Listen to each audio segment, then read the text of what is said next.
It doesn't just take your life, it can also take your livelihood. So this is a life-changing situation for me. Michael England is known as a COVID-19 long hauler, someone who's still dealing with the effects long after falling ill. Virus not only changed his life, but his future. Now he's hoping sharing his story can save a life. Here's WAND's Chris Carter and photojournalist Eric Ahola with this exclusive story.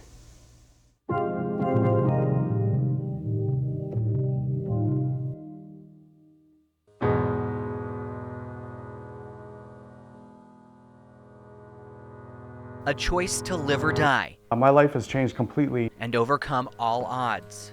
Even if I can get as close as I can where I was at before, I will never get back to the same. Michael England knows just how lucky he is after nearly losing his life to COVID-19. They didn't think I was going to live after coming off the ventilator. It was October of 2020.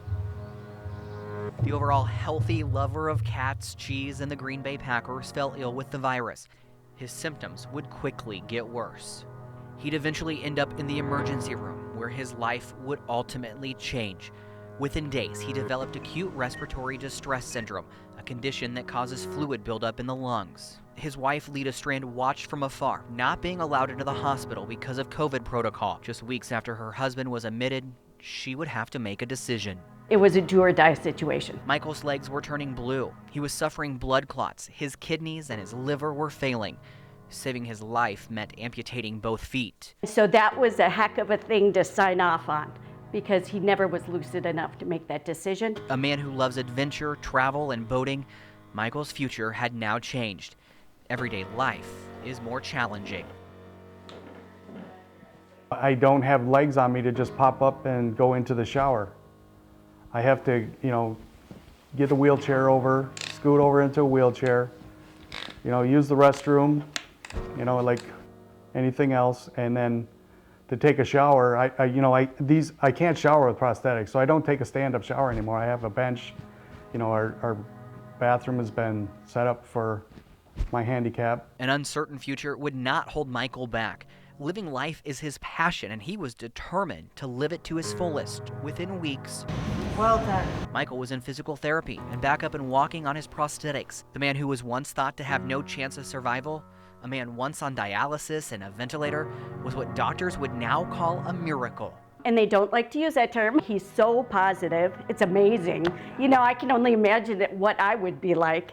Michael's struggles include multiple medications. He has 10 prescriptions he takes each day. And while he is walking, he now relies on a walker, cane, or wheelchair to get around. It makes adventures, travel, and boating difficult. Michael also can't work, but he hopes to again. It won't be as simple as I can get up and be to work in 30 minutes like I did before. Looking back, the man with a positive attitude recognizes mistakes were made. He knows he should have sought medical care sooner. But as Michael and his wife look to the future, they hope their story will inspire others to take steps to save themselves and others. Just get vaccinated. You may feel kind of crappy for a day or two, but just get it. The vaccination to prevent this and to help, us get through this. The pandemic can go away, and this is part of the way to do it. After 57 days in the hospital, 14 of them on a ventilator, Michael's incredible road to recovery and optimism is what gave him a new lease on life. And while the future is different, this wasn't the way I envisioned how we would age together. I'd never thought of it this way. he will continue physical therapy to make the best of the life he feels blessed to have. I'm doing well now. Will it always continue to do well if I continue to live a healthy lifestyle that I am? Indicator. With photojournalist Eric Ahola, Chris Carter, WAND News.